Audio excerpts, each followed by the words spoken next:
Il y a un peu plus d'un an, sortaient 2 vidéos sur cette chaîne. Elles avaient pour objectif de former un triptyque pour accompagner les élections présidentielles.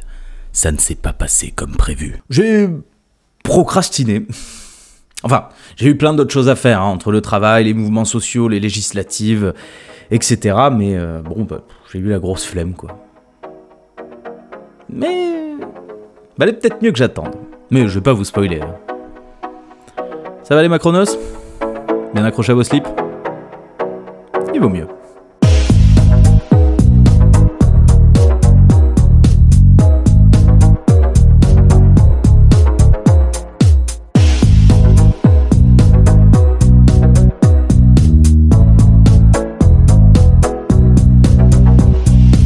Il y a donc un an, je m'étais mis dans la tête de faire ce triptyque. Le premier traitait des affaires et du fonctionnement de la Macronie, le second parlait de l'union de la gauche, et le dernier, anticipant un second tour Macron-Le Pen, avait pour objectif d'appeler pas forcément au barrage, mais au moins à marquer une différence entre Emmanuel Macron et Marine Le Pen. Le postulat était de dire que vous pouvez comme moi détester le président de la République. Mais il y a tout de même un barrage républicain qui a un sens politique, historique et philosophique. Et donc, ce barrage républicain, il est avec nous actuellement dans la pièce ? Je vous jure qu'il existe. J'ai donc arpenté les internets et les médias divers et nuls pour aller dans le sens de mon argumentation en faveur de l'autre là. Sauf que, patatras, si j'avais prévu de parler de quelques parenthèses trop à droite de notre Jupiter adoré, je me suis rendu compte que le postulat de base n'était pas le bon. C'est pas juste des parenthèses à ce niveau. Mais d'abord, 2 choses à préciser. Le terme facho ne désigne pas le fascisme du début du XXe. C'est de l'argot pour dire l'extrême droite de manière générale. Donc rangez vos commentaires pétés sur Mussolini. Deuxièmement, l'extrême droite prend toujours différents visages, parce qu'elle avance toujours cachée, c'est tout le principe. Donc si jamais ma définition de l'extrême droite ou ce que je dis de l'extrême droite ne vous correspond pas, faites une vidéo et expliquez-nous. On ne peut pas réduire une pensée à 1 ou 2 phrases sorties de leur contexte, certes, mais qu'est-ce qu'on fait quand ces petites phrases s'enchaînent au point que ça ne nous étonne même plus ? On pouvait voir la chose venir bien avant l'élection de Macron en 2017. En 2015, il parle d'incomplétude de la démocratie qui ne se suffit pas elle-même car le roi n'est plus là. Le besoin du leader, de l'homme providentiel est déjà assumé. Vous savez, il y a un arc républicain en France. Chez Renaissance, nous en sommes les garants. Mais lorsqu'Emmanuel Macron nous parle de la royauté comme un manque, ce n'est pas forcément incompatible avec l'idée de démocratie, n'est-ce pas ? Vous ai-je parlé de l'extrême gauche ? Alors, libre à vous d'être royaliste, mais je vous invite quand même à aller regarder où se place ce courant de pensée dans le clivage gauche-droite. Mais Jupiter, Napoléon, Jésus, Obama ne s'arrêtent pas là. En 2017, il choisit La République en marche comme nom de parti. En 1940, Pétain utilise La France en marche comme slogan et comme nom pour son magazine de propagande. Coïncidence ? Probablement. Au même moment, il fait sienne la phrase « ni de droite ni de gauche » ou « et de droite et de gauche », un classique de l'extrême droite depuis Napoléon, qui se veut au-dessus des clivages, un slogan que le Front National de l'époque enfoiré de Gros Le Pen ne s'était pas privé d'employer d'ailleurs, et que la fille a également repris. Pure coïncidence. C'est un classique populiste que de refuser de se placer sur les clivages, une manière facile de pouvoir dire tout et son contraire et de justifier le pire comme le meilleur. En 2019, il reprend l'expression d'état profond devant les diplomates du Quai d'Orsay, une expression qui peut avoir plusieurs sens, mais employée au même moment ad nauseam par son homologue américain de l'époque Donald Trump, dans une pensée assez complotiste du peuple contre les élites. Le contexte d'ailleurs est intéressant, puisque Macron l'emploie pour marquer son désaccord avec ses diplomates qui lui reprochaient ses accointances avec Poutine. C'est assez cocasse quand on sait ce qui s'est passé ensuite. Mais arrêtez de penser de travers comme ça, des coïncidences. En 2020, lors d'une rencontre à l'Elysée avec ses troupes, il choisit de parler de pays légal et de pays réel. Une distinction assez étrange quand on sait qu'elle vient du théoricien de l'action française, Charles Maurras, une figure intellectuelle du début du XXe siècle, proche de Pétain et cité encore aujourd'hui par Zemmour notamment. Je suis sûr que c'est un malentendu, il connaissait pas Maurras, c'est tout. Un malentendu qui s'est reproduit la même année, mais pour ne pas faire de jaloux, après l'intellectuel préféré de l'extrême droite en France, place à son homologue italien, Julius Evola, que Macron cite en parlant d'enfourcher le tigre, référence au livre Chevaucher le tigre de cet auteur fasciste bien connu. En 2022, il parle de nation organique dans son interview du 14 juillet, ce qui fait au moins lever un sourcil à quelques personnes, puisque cette notion très allemande de la fin du 19e siècle et du début du 20e siècle a poussé à une vision biologisante des nations et sert encore aujourd'hui à l'extrême droite en comparant un pays à un organisme qui se défend contre des corps étrangers. Oui, soyez pas complotistes non plus. Il voulait dire autre chose, ça lui a échappé. Et on remonte jusqu'à récemment, où l'emploi de décivilisation vient mettre un nouveau mot que Valeurs Actuelles ne renierait pas dans la bouche du président et de ses apôtres. Ce terme, popularisé à droite par Renaud Camus, est loin d'être anodin. Mais vous avez compris, tout ceci n'est probablement qu'une série de quiproquos et de coïncidences. Toujours récemment, Macron a fait un lien entre l'abaya et le meurtre de Samuel Paty, faisant ce que même Le Pen appelait à ne pas faire en 2012, à savoir un amalgame. Mais juste après, il a dit qu'il faisait pas le lien. Donc, du coup, ça s'annule. Si Emmanuel Ier Chuck Norris est la pauvre victime de coïncidences langagières, il est talonné de près par son ministre de l'Intérieur, l'abject Darmanin. Agent immobilier. Quoi? Je sais pas. Peut-être pas lui. Ah, mais oui. Oui, parce que... oui. Ah oui. Chirac et les pauvres. Ouais. Remontons pour lui aussi jusqu'en 2015, où il disait que Manuel Valls et Marine Le Pen, c'est Dupont et Dupont. Pourquoi dit-il ça? Parce que selon lui, en nommant M. Macron ministre de l'économie, en ne respectant pas les promesses du Bourget et en préférant les dîners en ville aux dîners avec les ouvriers, il devenait Le Pen. En nommant M. Macron. Donc, nommer Macron, ce serait être un peu comme Le Pen. Étrange, monsieur Darmanin. Mais il n'en était pas à son coup d'essai. Dès 2012, il juge le PS incapable de redresser le pays parce que leurs réformes concernent le vote des étrangers, le mariage homo et l'euthanasie. Et dans le même temps, il juge que Marion Maréchal Le Pen a de l'intelligence et de l'ouverture. Après avoir rejoint la Macronie, il oublie rapidement ses sorties sur Jupiter, mais garde ses réflexes Valeurs Actuelles. En 2019, il plonge dans la polémique sur les listes communautaires aux européennes. Et comme j'ai pas souvenir d'un Darmanin qui était dérangé par les candidatures de Boutin ou de Villiers, je suppose que communautaire, ça ne s'applique qu'aux musulmans. En 2020, toujours inspiré par Valeurs Actuelles, il plonge dans les polémiques sur l'islamo-gauchisme et le wokisme. Ah ça, ouais, c'était dans l'air du temps. Ah, on les entend plus là-dessus maintenant. Le top bien sûr, c'est quand il trouvait Marine Le Pen trop molle. Heureusement, elle n'est pas rancunière et admet qu'elle aurait pu écrire son livre, ce qu'il ne dément pas, évidemment. Alors, imaginez une seconde, voilà, un plateau télé, t'as Le Pen, t'as Mélenchon. Et elle lui dit exactement la même chose. J'aurais pu écrire votre livre. Ah, on a Twitter en feu, BFM qui fait des plateaux spéciaux en mode Mélenchon, Le Pen, ne serait-ce pas les mêmes personnes, tout le monde qui va nous répéter en permanence, mais regardez, on vous a dit depuis le début, les extrêmes, c'est les mêmes en fait, Le Pen, elle aurait pu écrire le livre de Mélenchon, c'est elle-même qui l'a dit, gna gna gna. Bon, peut-être que Mélenchon, par contre, il réagirait pas comme Darmanin, il aurait tendance à dire non mais madame, ça va pas. Non, Darmanin, il était d'accord, ça va. Et là, c'est passé inaperçu, hein, pas de problème. Passe à autre chose. Tout va bien. Toujours en 2021, on continue dans les marottes de l'extrême droite avec l'anti-intellectualisme quand Darmanin nous dit qu'il préfère le bon sens du charcutier de Tourcoing aux études de l'INSEE. Et alors 2023, c'est le festival, il sombre dans l'invocation du terrorisme pour 3 trous dans une bâche et remet une couche en invoquant le terrorisme intellectuel.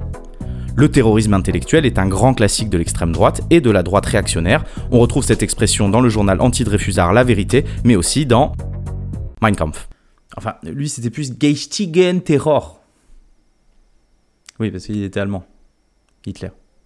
Oh putain. Ah, point Godwin, évidemment. Vous êtes acculé, vous faites référence à Hitler. Mais je parle d'extrême droite. Vous êtes en désaccord avec cette comparaison? Je ne fais aucun raccourci, mais je n'occulte aucune page de l'histoire. Et Adolf Hitler a été, pendant la Première Guerre mondiale, un grand soldat et un grand peintre. Voilà. C'est une réalité de ce pays. Mais l'expression a traversé les époques. Plus récemment, il a été employé par Taguieff ou Sevilla, 2 auteurs qui ne sont pas vraiment connus pour leur progressisme, on va dire. Ok pour Macron, ok pour Darmanin, mais ils sont peut-être les seuls dans la Macronie à sortir des phrases ambiguës proches de l'extrême droite. Et ils sont sûrement contrebalancés par des macronistes de gauche. Mais quoi, mais me regardez pas comme ça. Il paraît qu'il y a une aile gauche de la Macronie. Faisons une petite liste non exhaustive, tiens. Éric Dupond-Moretti parle d'avancer ensemble avec le RN. Sur quel thème ? La sécurité et la justice. Yes. Wouhou. Ouais. Trop bien. Olivier Dussopt juge Le Pen plus républicaine que LFI. Barrage. Un barrage. Qu'est-ce que c'est ? Ça se mange ? Sarah El Haïry parle de frissons d'horreur face au discours intersectionnel, balayant sans comprendre ne serait-ce que la surface d'un pan entier de la recherche universitaire. François Jolivet nous explique que le travail rend libre. Alors, comment dire, pour les germanophones. Rémi Rébérotte nous parle de deux Pétain, l'honneur et le déshonneur de la France. Petite pause histoire, quand même, parce que alors, je fais des blagues, mais il faut quand même expliquer un petit peu un moment. À ceux qui se croient malins à parler de Pétain pendant la Première Guerre mondiale, Pétain, à la fin du 19e siècle, c'était un anti-Dreyfusard convaincu, donc un antisémite, hein. Et pendant la Première Guerre mondiale, il a plus passé du temps aux putes, pendant que des prolos se faisaient tirer des balles dans le cul, que sur le champ de bataille. Donc non, il n'y a pas deux Pétains. Il y a un Pétain, et c'était un gros trou du cul. Un bon gros trou du cul, ouais. Barbara Pompili et Sylvain Maillard se disent prêts à discuter avec le RN comme avec tout le monde. Le barrage, on s'en beurre l'arrêt. Céline Calvez et encore Sylvain Maillard assument de vouloir constituer une majorité au cas par cas avec l'extrême droite s'il le faut. Gabriel Attal parle de devoirs qui passent avant les droits. Blanquer et Vidal ont été le fer de lance des polémiques sur l'islamo-gauchisme et le wokisme à l'université, parlant même de gangrène. Ça peut vous paraître anodin, mais on retrouve deux marottes d'extrême droite. Le vocabulaire médical pour parler d'un pays malade dans lequel il y aurait des parasites à détruire, doublé du fameux anti-intellectualisme, classique chez les fachos. Toujours Blanquer enchaîne dans la même polémique en parlant de gauchisme intersectionnel, reprenant mot pour mot des brochures de École et Nation, la branche éducation du RN. François Cornier-Bouligeon nous fait un petit tweet raciste et homophobe pour parler de Daniel Obono et Aurélien Taché. Laetitia Avia tient des propos racistes, sexistes et homophobes selon ses collaborateurs, procès à la clé pour la dévoreuse de taxi. Agnès Thiel a tenu et tient encore des propos homophobes et anti-PMA et parle de lobby LGBT. Alors, c'est peut-être moi. J'ai quand même l'impression qu'il y a beaucoup d'inspiration valeurs actuelles en Macronie. Caroline Cailleux, toujours dans l'homophobie, elle dit assumer ses propos de 2013 où elle jugeait l'homosexualité comme contre-nature. Olivier Servat, jamais 203, qualifie l'homosexualité d'abomination. Bruno Le Maire, on finit sur un plus connu avec Bruno Demande qui se prend pour Jordan Bardella et glisse sur les clichés racistes en nous parlant des aides sociales envoyées au Maghreb. Et on va s'arrêter là parce qu'on pourrait continuer longtemps, mais vous comprenez l'idée. En termes de langage, la Macronie n'est pas en reste de référence à l'extrême droite. Elle reprend régulièrement ses mots, ses obsessions et ses penseurs. Toutefois, bonne foi oblige, on ne peut pas sérieusement s'arrêter à des extraits et des petites phrases de plateau télé. Je veux bien admettre sans trop de difficulté que certains n'avaient pas conscience de ces références ou bien se sont laissés piéger par des questions de journalistes.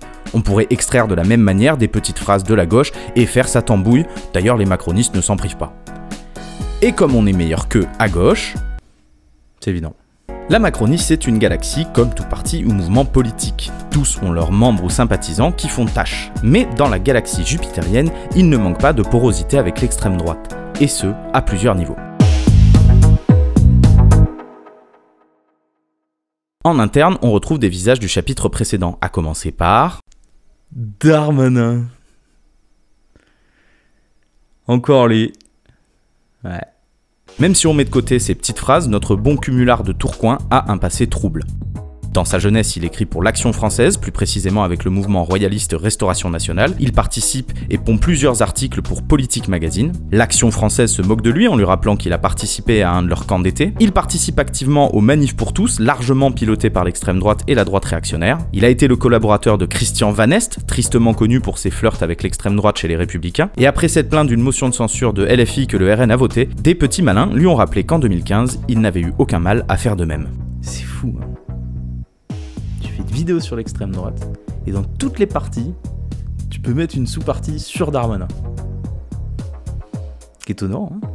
Mais il n'est pas le seul à avoir fait un passage à l'extrême droite, puisqu'on retrouve également Nathalie Loiseau, qui participe à une liste UED, descendant du GUD, pendant sa jeunesse étudiante. Un syndicat qui prônait l'union des droites et se revendiquait de tous ses courants de pensée, de De Gaulle à Maurras. Il est toujours là, lui. C'est fou. Dingue. Mais elle jure qu'elle ne l'avait pas remarqué. On pourrait aussi parler de Aurélien Taquilin, Anna Seba, Caroline Cailleux, Yvan Lachaud, Constance Le Grip, Aude Bono, Éric Woerth, tous ces macronistes qui ont marché aux côtés de Darmanin dans les manifs pour tous. Il n'y a pas que des adhérents fidèles qui flirtent ou ont flirté avec l'extrême droite. On retrouve également des proches du pouvoir sans l'étiquette, comme Philippe de Villiers, qui affiche en 2017 son amitié pour Macron et l'invite dans ce monument de propagande pseudo-historique qu'est le Puy du Fou. Même si aujourd'hui il a pris ses distances avec Macron, ils étaient très proches au moment de son élection en 2017. Des invités également très touchy dans les soirées de l'Elysée, comme Elie Hatem, antisémite notoire avec lequel le couple Macron prend des selfies tout sourire. Et puis ils ont dit qu'ils savaient pas qui c'était. Ils savaient pas. Dans une soirée à l'Élysée. Où tout le monde est trié sur le volet. Et vous foutriez pas un tout petit peu de notre gueule quand même. Dans les copains, on a aussi Zemmour, lui-même, à qui Macron envoie son soutien et téléphone pour discuter sécurité. Parce que il n'y a pas que Dupond-Moretti pour aller demander des conseils au RN sur la sécurité. Il faut aussi aller demander leur expertise à l'autre camp des fachos. C'est important. On peut parler aussi des amitiés et des missions confiées à Stéphane Bern, au demeurant très sympathique, mais de là à nommer Monsieur Patrimoine, un ancien de la NAR, encore une fois, dès qu'on parle Macron, les royalistes sont pas loin. Et on finit avec une légion d'honneur pour un putschiste, Joseph Estoupe. Pour quelqu'un qui aime se comparer à De Gaulle, c'est quand même assez cocasse d'aller refiler une médaille à quelqu'un qui a essayé de le destituer par la force. Je n'aime pas trop mettre sur le dos des politiques leurs électeurs, et ce pour au moins 2 raisons. On n'est pas responsable d'éventuels tocards qui voteraient pour nous, et on pourrait tricher trop facilement en créant des faux comptes sur les réseaux sociaux pour faire dire n'importe quoi. Mais on peut quand même observer des tendances chez ces électeurs, des volontés qui se répètent au point qu'on ne puisse plus parler d'individus, mais plutôt de phénomènes. Pour résumer, un blaireau qui dit n'importe quoi, ok. Plein de blaireaux par dizaines de dizaines qui disent n'importe quoi, pas ok. Je vous propose donc un petit florilège de tweets récurrents chez les Macronzouzes. Je vous préviens, c'est un petit peu flippant des fois.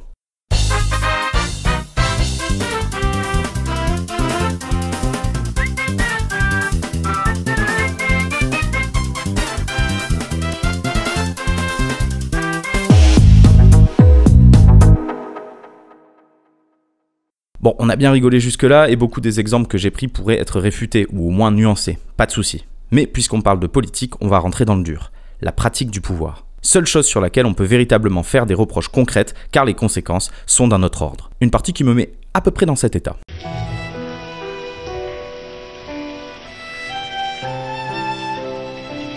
Le pouvoir exécutif en Macronie, c'est tout un art. On ne peut pas passer à côté du plus gros point noir qui devrait nous alerter, les violences policières. Que l'on parle de la gestion des manifestations ou des bavures à répétition dans les quartiers, il n'y a qu'à de très rares exceptions que la Macronie a reconnu un véritable problème.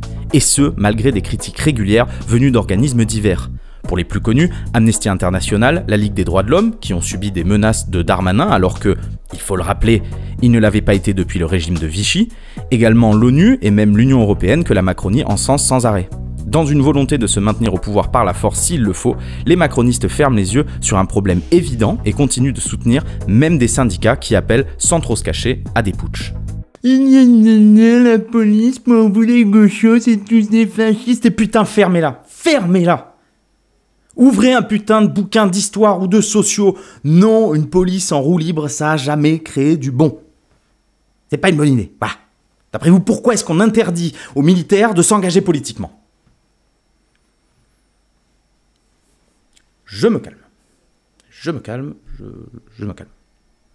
Mais on retrouve dans leur pratique beaucoup de points communs avec des régimes d'extrême droite, à commencer par la confusion politique. Être au-dessus des clivages, se considérer comme le seul camp de la raison face à une gauche unie dangereuse pour la nation, le bourrage de crâne via la répétition d'éléments de langage flous, la désignation d'ennemis de l'intérieur pour toute personne qui les critique, rappelez-vous les gilets jaunes, les militants écologistes, les anticoloniaux, les syndicats même, tous subissant de la Macronie des reproches en sédition, voire carrément en terrorisme, préparant sans cesse le terrain dans l'opinion publique à une répression par tous les moyens, quitte à faire de militants politiques des fichiers S, alors que ce fichier était défendu à sa création comme étant uniquement ciblé pour le terrorisme islamiste.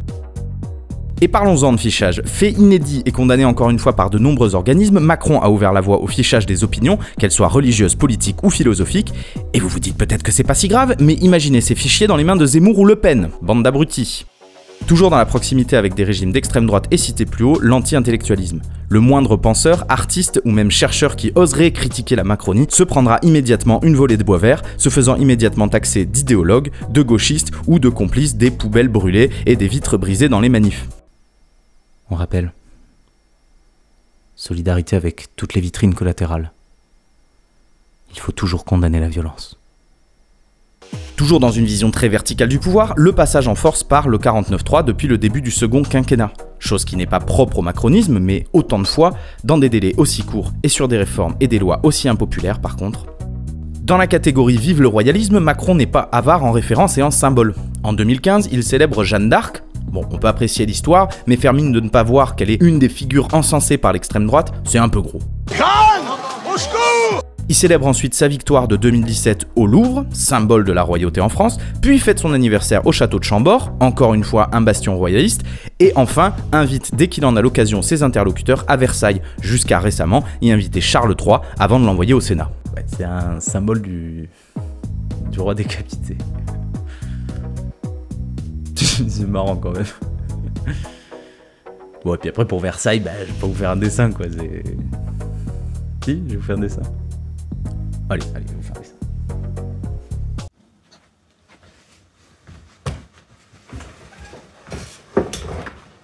Voilà. Alors, vous voyez, ça c'est Versailles, donc voilà, c'est des cubes comme ça, là, même à Versailles. Hein, si on fait un peu de 3D là derrière, tac, on peut rajouter ça comme ça. Tac, voilà, comme ça, tout ça. Pas mal, hein. Non, puis là, il y a une espèce de fontaine, là, machin, là, il y a des jardins. Et puis là, il y a un mec, là. Hein, c'est un roi. Hein, et c'est lui qui a fait construire ça. C'est bon, vous avez compris? Donc en fait, Versailles, c'est un symbole de royauté. Ouais. Bref, l'exécutif sauce Macron est émaillé d'autoritarisme, de réflexes fascistes et de références au royalisme, probablement pour respecter le « en même temps », mais qu'en est-il du pouvoir législatif? Première honte, mais alors grosse honte, hein, le vote pour des présidents issus du RN. C'est ce point qui a marqué le tournant dans l'objectif de cette vidéo. Quelques semaines après des présidentielles et des législatives, où le camp macroniste a appelé au barrage républicain, a demandé à toute la gauche de faire froid avec eux, et puis les amis dos à dos avec l'extrême droite dans un cynisme à peine dissimulé, voilà qu'une fois le cul posé sur les bancs de l'Assemblée, ils prennent en cœur un bulletin RN pour mettre des députés d'extrême droite au perchoir. Honteux. Et ils ont osé, quelques mois plus tard, faire les vierges effarouchées quand le RN signait des motions de censure de la NUPES. Leur mauvaise foi n'a aucune limite. Oui, Macron a été élu, effectivement, et tant mieux. Mais il a perdu les législatives. Et vous avez donc une majorité relative. Je pense que les Français nous ont adressé un message et ils font confiance à notre président. Oui, bien sûr, mais comment allez-vous faire? Est-ce que vous pensez, comme certains de vos collègues, qu'il faudra faire alliance avec le RN? Les Français nous ont adressé un message, ils font confiance à notre président. Nous parlerons avec tout le monde s'il rentre dans notre arc républicain. Et donc, quand vous avez voté pour eux comme vice-président de l'Assemblée nationale, vous considérez donc qu'ils sont rentrés dans cet arc républicain? Est-ce que je vous ai parlé de l'extrême gauche? Et alors, vu le spectacle de mensonges et d'accusations abusives de la Macronie sur les derniers mois, je vais pas être très sympa dans cette partie. Mais pas du tout. On peut bien sûr parler de discussions avec le RN, annoncées par des députés du camp présidentiel, également du fait que seuls 7 candidats de Ensemble sur 62 ont appelé à voter NUPES alors que les mêmes mendiaient le barrage 2 mois plus tôt, et que seulement 14 ont finalement fait l'effort d'appeler à voter contre le RN après un recadrage très tardif des cadres du parti. Et que dire de ces macronistes toujours prompts à traiter les autres de sectes autour d'un gourou, mais qui dans le même temps votent comme un seul homme quasi systématiquement de 2017 à aujourd'hui, et osent en plus chouiner quand on les traite de Playmobil. Et ils assument en plus, refusant tout frondeur qui serait exclu immédiatement de Ensemble. Putain, c'était pourquoi déjà qu'il fallait du en même temps et du renouveau de la vie politique là? Et dans les petits détails, on peut parler de Joachim Son-Forget et Agnès Thiel qui vont sans mal crier avec le RN contre l'écriture inclusive, ou encore des applaudissements enthousiastes venus des bancs macronistes quand José González, élu Rassemblement National, affichait sa nostalgie pour l'époque coloniale française en Algérie, ou encore Yael Braun-Pivet qui juge que Sébastien Chenu n'est pas un bon mais un très bon vice-président. L'Assemblée nationale du côté macroniste, a fortiori depuis qu'ils sont en minorité, donne un spectacle navrant de personnes qui n'arrivent plus à se dépêtrer de leur autoritarisme, à renvoyer sans cesse la gauche et l'extrême droite dos à dos, au point que certains ne peuvent plus parler du RN sans citer LFI. Et pas à l'inverse, étrangement. Et puis, vient le cœur du problème, ce qui restera après eux, ce qui nous donne le plus de peine à combattre, les lois et les réformes. Et cela doit nous interroger. Pourquoi on ne veut pas de l'extrême droite déjà? Pour leur xénophobie?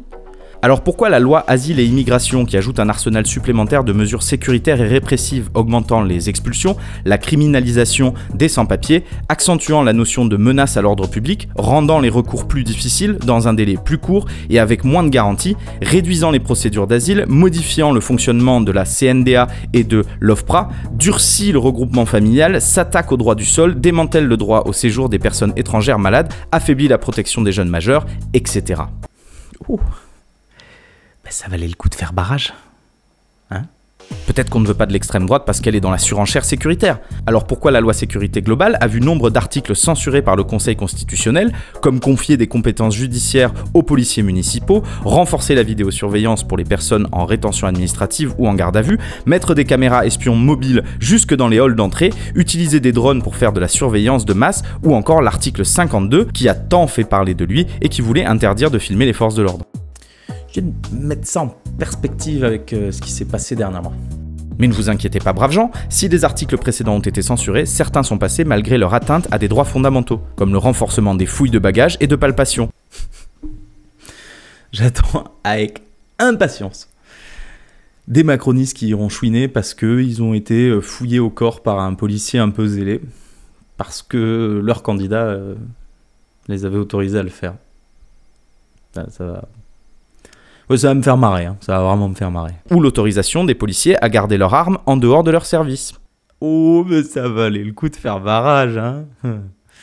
Putain. On peut aussi parler à nouveau de fichage politique et syndical, religieux et de tout identifiant, photos ou commentaires postés sur les réseaux sociaux. La surveillance des opinions. Ça sonne pas tout de suite là comme le doux son du camp, du bien, de la démocratie. Non ? Non. Darmanin jurait qu'il ne s'agissait pas de créer un délit d'opinion en 2021. Cette phrase a bien mal vieilli après les manifestations contre la réforme des retraites et les rassemblements pour le climat. Oh ben ça valait le coup de faire barrage. Et ce n'est pas tout bien sûr. Et si on s'attaquait aussi à nos mômes ? Blanquer, dont Marine Le Pen ne tarit pas d'éloges, au point qu'elle juge qu'il a appliqué son programme, préfère investir des millions pour afficher des Marseillaises et des drapeaux français, plutôt que de s'attaquer au problème d'effectifs, qui reprend les obsessions du RN pour 3 gamines voilées, mais qui ne s'occupe pas du manque abyssal d'AESH, le même Blanquer qui s'inquiète du wokisme et de l'écriture inclusive, mais qui n'en a rien à carrer de s'attaquer au véritable problème de discrimination diverse entre les murs de l'école. Et son héritier en la personne de Gabriel Attal s'est empressé de faire une polémique sur la baya dès sa première rentrée. Ouais, là, ça valait le coup de faire barrage. Monsieur, vous répétez cette phrase maintenant depuis plusieurs minutes. Je pense que vous faites une forme de compensation. En fait, vous êtes en train d'imaginer que... Mais bordel de merde! Chirac face à Le Pen! Toutes les fois où la droite s'est retirée au profit de la gauche et inversement! Mais bordel, mais c'est historique, ça! Parlez-moi de votre enfance. Ou encore le SNU, le RN rêvait d'un service militaire obligatoire? La Macronie l'a fait. Et si on mettait des militaires en retraite pour discipliner les gosses, hein? On leur ferait pas faire des pompes au milieu de la nuit pour leur apprendre les valeurs de la République, là? Est-ce qu'on leur ferait pas chanter la Marseillaise en chœur pour qu'ils ne se transforment pas en dangereux gauchistes? Bon. Ce serait pas temps de conclure maintenant, hein? Il faut le rappeler une nouvelle fois, quand le projet de cette vidéo a germé, je comptais dire l'inverse de ce que j'ai essayé de démontrer par mes exemples. Pour moi, le barrage républicain n'est pas une idée vague qu'on peut utiliser contre qui l'on veut, c'est un héritage de l'horreur de la Seconde Guerre mondiale. Un dû à nos aïeux morts pour lutter contre les pires idées conduisant au pire régime. Jamais je ne qualifierai quelqu'un d'extrême droite ou de complaisant avec cette dernière pour des raisons électoralistes ou partisanes. J'ai pendant longtemps gueulé sur mes proches et camarades qui tiraient un trait d'égalité entre Macron et Le Pen, voire qui lui préféraient la seconde. Et à en voir les 2 victoires au second tour de Jupiter, je ne suis pas le seul. C'est pour cette raison que je suis d'autant plus sensible aux cyniques du camp présidentiel qui font ces raccourcis, qui renvoient dos à dos gauche et extrême droite, qui reprennent leur langage, partagent leurs références, leurs modèles historiques, fréquentent les mêmes amis ou ont un passé commun, s'approuvent et se font monter à l'Assemblée, créent et votent des lois similaires. Je leur en veux, et je m'en veux à moi-même de les avoir trop défendus lorsqu'en retour je me suis senti visé à chacun de leurs discours diabolisant sur la gauche. Je leur en veux d'avoir fiché, enfermé et tabassé des camarades. Je leur en veux d'avoir laissé crever des gens dans la Méditerranée tout en faisant des ponts d'or mérités aux réfugiés ukrainiens. Je leur en veux de préparer tout un arsenal sécuritaire qui donnera tout loisir au RN ou à Zemmour d'assouvir légalement leurs idées nauséabondes s'ils atteignaient le pouvoir. Je leur en veux pour leur confusion nauséabonde face à la pensée politique et leur réduction des débats à des poncifs creux. À la question provoque « Macron est-il un gros facho ?», il y a peu, j'aurais répondu non. Aujourd'hui, je répondrai par un point d'interrogation. Il y a des arguments contre, sans aucun doute, mais après une telle liste, est-il encore possible de l'affirmer pleinement ? La Macronie, à l'image de son « en même temps », coche des cases dans plusieurs courants d'extrême droite. Royaliste, populiste, autoritaire. Elle peut se défendre de cocher des cases à droite, au centre, allez, même à gauche. Je veux bien l'accorder. Celui-là, je l'accorde. Voilà. Point donné, allez-y. Même à gauche, vous pouvez vous vanter de cocher des cases, même à gauche. Je l'ai dit. Je l'ai dit. Mais qu'on ne vienne pas me parler de barrage quand Le Pen salue plusieurs fois leurs idées et leurs programmes.